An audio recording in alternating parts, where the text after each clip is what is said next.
اور مختصر تشریح کے تک بات ہو جائے۔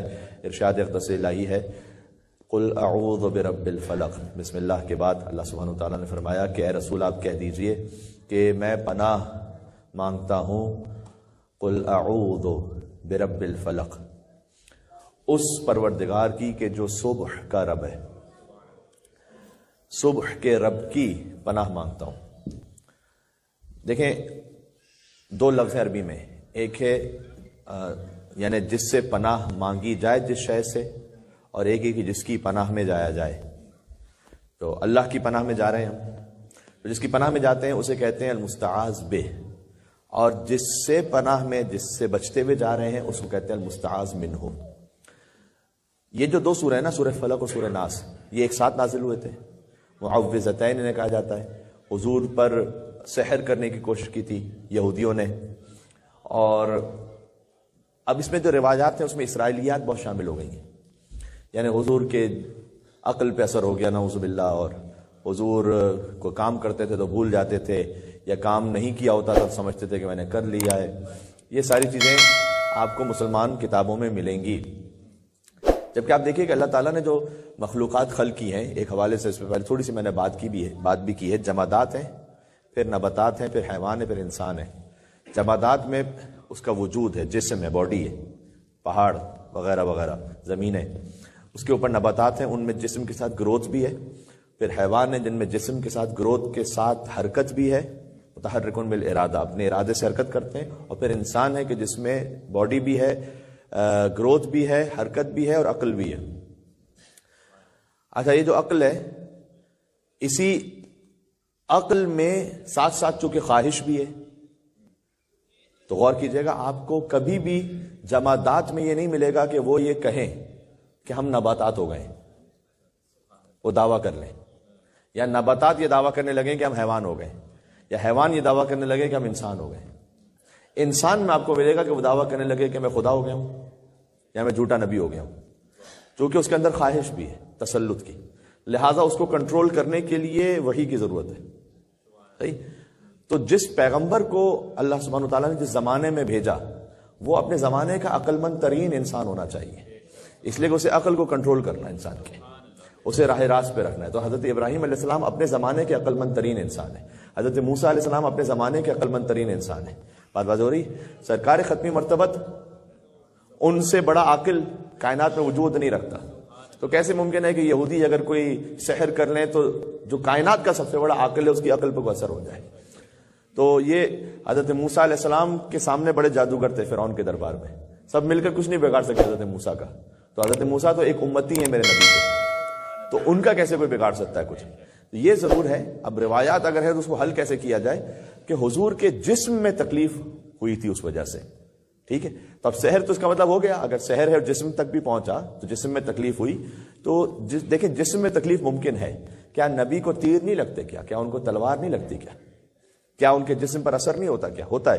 یہی تو مطلب ہے انا بشر مثلکم کا، کہ میں تمہاری طرح کا ایک بشر ہوں، یعنی جنبہ ایک بشری وہ بھی ہے کہ میں تمہاری طرح اٹھتا بیٹھتا ہوں، کھاتا پیتا ہوں، مجھے تکلیف ہوتی ہے، اگر میرا مثلا حضور کے بیٹے کا انتقال ہوا تو انہوں نے گریہ فرمایا، تو یہ سب ہوتا ہے، لیکن یوحا الیہ ایک اس کا معنوی اور روحانی پہلو ہے کہ مجھ پر وحی بھی نازل ہوتی ہے۔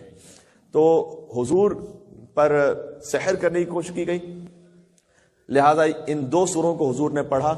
اچھا، اس میں یہ روایت ملتی ہے کہ کسی طریقے سے انہوں نے حضور کے منہ مبارک کو حاصل کر لیا تھا ان کے گھر سے، اب جب تک گھر کے اندر کوئی پلاننگ نہ ہو تو حاصل ہو نہیں سکتے، تو حضور کے جو منہ مبارک تھے، وہ جو حضور کنگھی کیا کرتے تھے، اس کو بھی اسے بھی خاص استحباب ہے، تو اس کو حاصل کر لیا انہوں نے، جو میں کتابوں میں موجود پڑھتا ہوں آپ کے سامنے۔ اور اس کے بعد یہ کام کیا کہ لبید نام کا ایک شخص تھا، اصل میں یہودی خیبر کے اس کے پاس آئے تھے، اور وہ ایک منافق تھا لبید، جو بظاہر اسلام لا چکا تھا لیکن اندر سے منافق تھا۔ اس کو آ کے کہا کہ دیکھو ہم محمد کا مقابلہ تو نہیں کر سکتے، خیبر میں علی نے شکست دے دی تھی، تو جرأت نہیں ان کی کہ اب تلوار سے حملہ کریں، تو کہا ہمارے پاس ایک ایسا اہتمام ہے کہ تمہارے بارے میں ہم نے سن رکھا ہے کہ تم بہت بہترین جادوگر ہو، تو اگر تم ہمارے لیے کام کرتے ہو تو ہم تمہیں یہ سب کچھ انعام دیں گے اگر تم ہمارے لیے کام کر سکو۔ تو اس نے یہ اہتمام کیا کہ حضور کے گھر سے 2 بال مہیا فرمائے، اور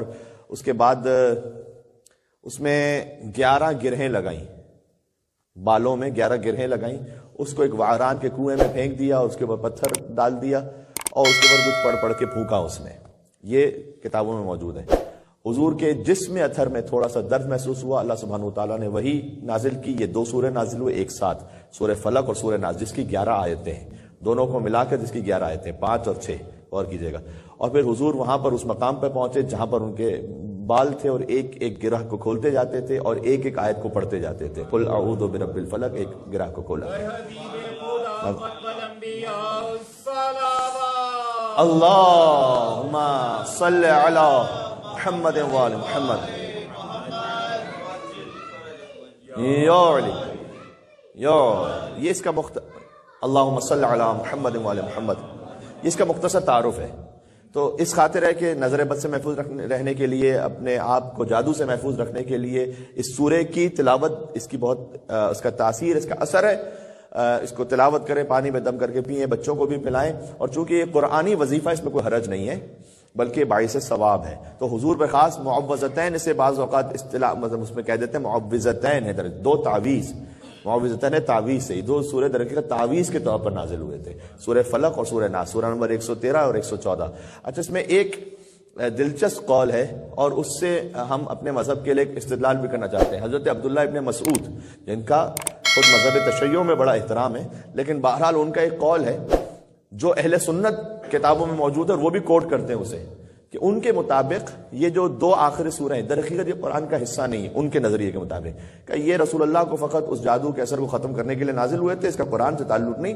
قرآن ختم ہو جاتا ہے سورہ اخلاص پر، جبکہ ہم جانتے ہیں کہ ایسا ہے نہیں. حقیقت میں قرآن میں یہ سورہ شامل ہیں، لیکن ہم تو ان برادران سنت سے کہنا چاہتے ہیں آپ کے یہاں تو تمام اصحاب کا قول حجت ہے، تو آپ کیا کہیں گے پھر اس بارے میں؟ تو اگر آپ یہ کہتے ہیں، جو کہ سب علماء اہل سنت تقریباً کہتے ہیں اس بات کو کہ نہیں عبداللہ ابن مسعود ان کا یہ قول اس مقام پر صحیح نہیں ہے بلکہ سورہ فلق اور سورہ ناس قرآن میں شامل ہیں، تو ہمارے لیے ایک مثال کافی ہے اس بات کو ثابت کرنے کے لیے کہ ممکن ہے کہ کسی صحابی رسول کے قول کو رد کیا جا سکے. ممکن ہے. جب اس مقام پر ممکن ہے تو دوسرے مقام